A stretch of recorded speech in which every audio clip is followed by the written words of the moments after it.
Hello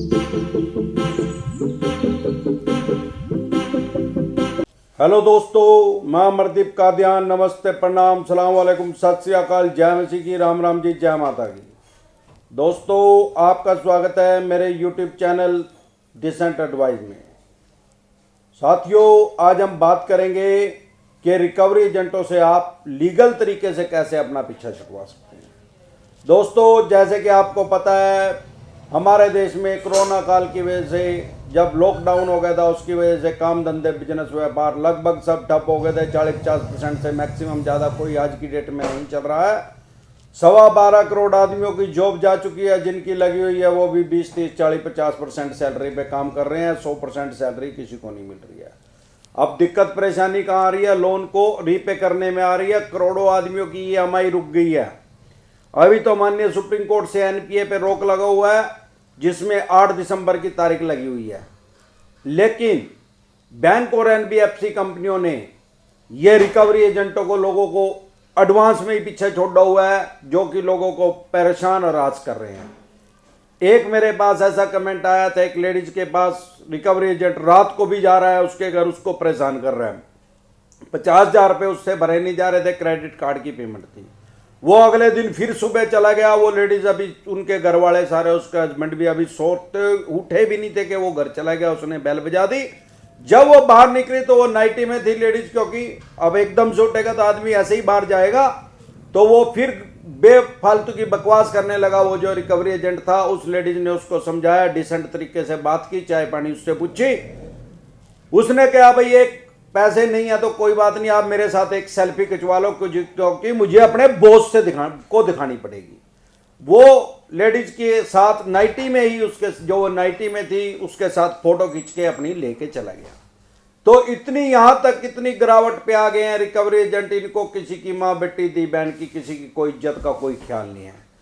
एक और मैंने देखा है कि अगर आपने ऑनलाइन ऐप से लोन लिया है, वहां पे मेरे पास बहुत से कमेंट ऐसे भी आ रहे हैं कि ऑनलाइन ऐप वाले क्या कर रहे हैं, जब आप ऑनलाइन ऐप से लोन लेते हैं, ज्यादातर वहां तो 7 दिन 15 दिन के लिए भी लोन अवेलेबल है।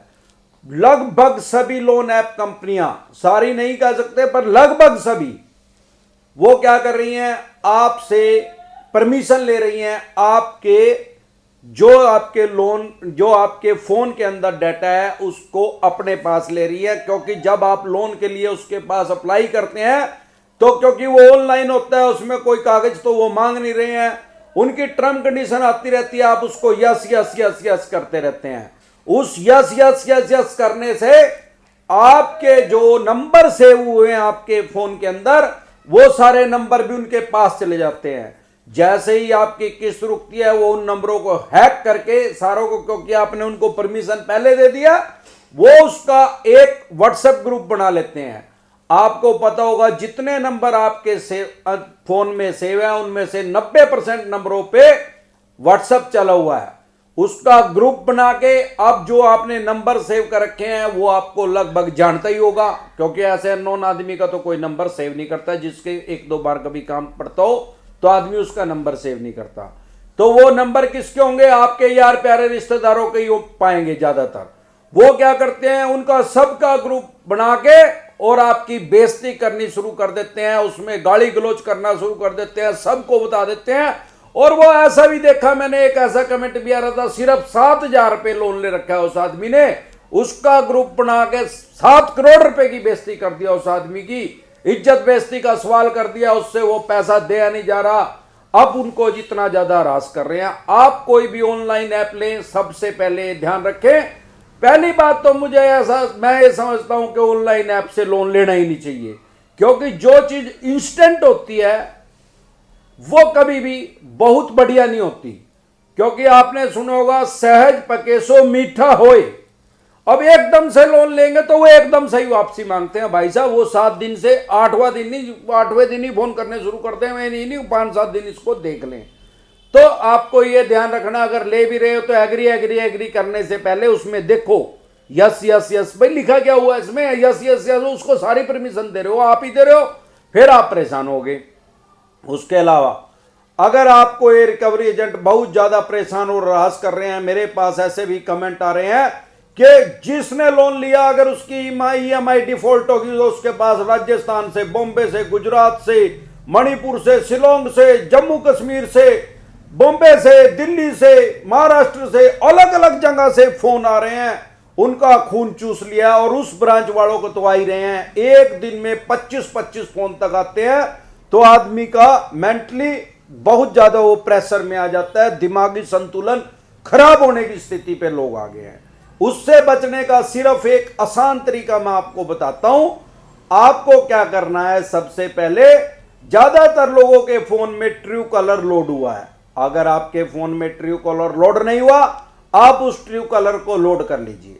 अब आपके फोन में ट्रू कलर लोड हो गया, अब किसी का भी फोन आएगा सबसे पहले तो उसका नाम लिखा आएगा आपके पास। दूसरी बात, अब आपने लोड कर लिया, उसकी सेटिंग के अंदर जाइए ट्रू कॉलर की, और उसकी सेटिंग के अंदर जाके अननोन को बंद कर दीजिए। अब क्या होगा, जो नंबर आपके पास सेव है सिर्फ उसी नंबरों से ही फोन आएगा, अननोन आदमी का किसी का भी आपके पास फोन नहीं आएगा। अब मेरे देखने में यह भी आया, लोगों ने रिकवरी एजेंटों के नंबर भी सेव कर लिए भाई, ताकि जब उनका फोन आए तो हम उसको उठाए ना। अब अगर आपने ऐसी गलती कर रखी है, रिकवरी एजेंटों के फोन नंबर सेव कर रखे हैं, सबसे पहले उनको डिलीट करिए। क्योंकि अगर आप अननोन का बंद कर देंगे तो वो भी अननोन तो रहे नहीं, आपके अननोन बन गए, क्योंकि आपने उनका नंबर सेव कर रखा है। आप उनका नंबर डिलीट कर दीजिए। उसके बाद क्या होगा, अननोन का नंबर का किसी का भी अलाउड नहीं रहेगा और आपके सिर्फ नोन्स के नंबर आएंगे। इस तरीके से आपकी 95% हरासमेंट खत्म हो जाएगी। क्योंकि 95% तो भाई साहब ये फोन ही तो करते हैं। अब वो घर आएंगे या आपके ऑफिस में आएंगे, कितनी बार आएंगे। अब क्या करिए, जिस तरीके से वो बात कर रहे हैं उसी तरीके से उनका जवाब दीजिए, टिट फॉर टैट। अदरवाइज भाई साहब मान के चलें आपका जीना मुहाल कर देंगे, आपको छोड़ेंगे नहीं किसी कीमत पे भी। अगर आपके पास पैसा है, कम है, तो आप लोन को रिस्ट्रक्चर करवा लीजिए। अगर आपका क्रेडिट कार्ड की पेमेंट नहीं हो पा रही है तो आप उसकी ईएमआई में कन्वर्ट करवा लीजिए। अगर फिर भी किसी भी कीमत पे आपके पास पैसा नहीं है, आपका रसोई चलानी आज की डेट में आपकी मुश्किल हो गया। करोड़ों आदमी आज की डेट में ऐसे भी हैं जिनकी जॉब चली गई है। अगर आपकी सिचुएशन भी ऐसी है तो फिर इनका डट के मुकाबला कीजिए। और इसके खिलाफ मैं एक मुहिम चला रहा हूं, एक आंदोलन कर रहा हूं, ऑनलाइन भी आंदोलन कर रहा हूं। मैं लोगों को अपने साथ जोड़ रहा हूं और ऑफलाइन भी अगले महीने से मैं सोच रहा हूं आंदोलन करने के इनके खिलाफ, कि बैंक और एनबीएफसी कंपनी को ये जो 99% चवन्नी छाप रिकवरी एजेंट इन्होंने पाले हुए हैं, लोगों को हरास कर रहे हैं, परेशान कर रहे हैं, गाली गलौज कर रहे हैं, लोगों का जीना मुहाल कर रखा है, इनसे पीछा छुटवाया जाए, इन पे रोक लगाई जाए।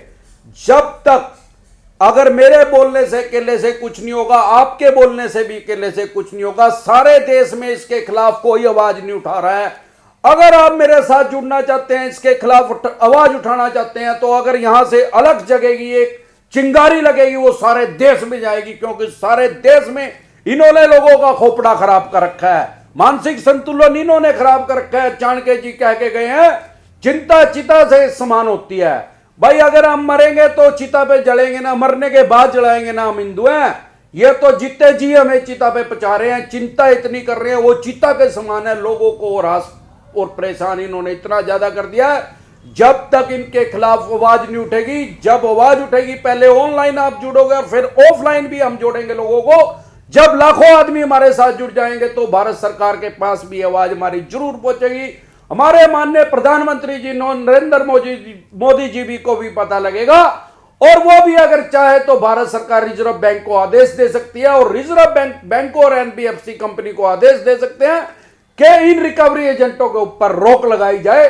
क्योंकि जितनी भी बैंक और एनबीएफसी कंपनियां हैं, सब आरबीआई से परमिशन लेके, उससे एक लाइसेंस लेके काम कर रही हैं। अगर आरबीआई आदेश दे तो ये हट जाएगी। मैं ये नहीं कह रहा कि आप बैंक एनबीएफसी कंपनी का पैसा ना दो, लेकिन अगर आपके पास नहीं और ये रिकवरी एजेंटों ने आपका खून चूस रखा है, जोक की तरह, चिच्चड़ की तरह चिपटे हुए हैं, तो इनका इलाज सिर्फ एक है कि इनके खिलाफ आवाज उठानी पड़ेगी। क्योंकि पहले तो हमारे देश में गोरे राज कर रहे थे, ब्रिटिश काल था, अब ये काले पीछे पड़े हुए हैं। इनको कालों को हमारे पीछे छोड़ा हुआ है। इनसे पीछा छुटवाने का सिर्फ एक है कि आप आंदोलन करें, आंदोलन में मेरे साथ जुड़े। मैं आपके साथ चलूंगा, सबसे आगे चलूंगा। अगर पर्चा दर्ज हो गया मेरा होएगा, मुझे उस बात से कोई फर्क नहीं। भारत सरकार चाहे तो मुझे फांसी पे लटका दे, मैं उससे नहीं डरने वाला हूं। मैं इस आंदोलन को शुरू कर चुका हूं। आप मेरे साथ जुड़ना चाहते हैं तो मेरी फेसबुक आईडी का नाम है अमरदीप कादियान, मेरे फेसबुक पेज का नाम है डिसेंट एडवाइस के नाम से पेज है, और मेरे यूट्यूब चैनल का नाम है डिसेंट एडवाइस जो आप अभी देख रहे हैं।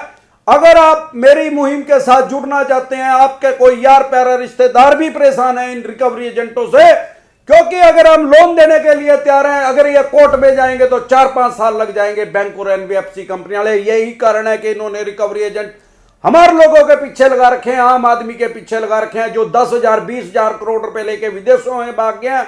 नीरव मोदी, विजय माल्या, उनको नहीं पकड़ा जा रहा है, एक आम आदमी को हरास किया जा रहा है। इनसे पीछा छुटवाने का सिर्फ एक तरीका है कि आप संगठित हो जाएं। आपका कोई यार प्यारा रिश्तेदार अगर प्रताड़ित है इनसे, तो आप इस वीडियो को उसके पास भी शेयर कीजिए और उसको भी हमारे से जुड़ने के लिए बोले। सोशल मीडिया की पावर को समझे। अगर हम सारे संगठित हो गए, मैं कह रहा हूं करोड़ों आदमियों को परेशान कर रहे हैं, उनमें से अगर लाखों आदमी भी संगठित हो गए तो ये 100% रिकवरी एजेंटों के ऊपर रोक लगेगी। आज के लिए बस इतना ही। कल फिर मिलते हैं एक नए टॉपिक के साथ। तब तक के लिए आप मेरे चैनल पे अपना प्यार और आशीर्वाद बनाए रखें। वीडियो अच्छी लगी हो तो प्लीज लाइक करें, शेयर करें, सब्सक्राइब करें और बेल आइकन का बटन दबाना ना भूलें। नमस्कार।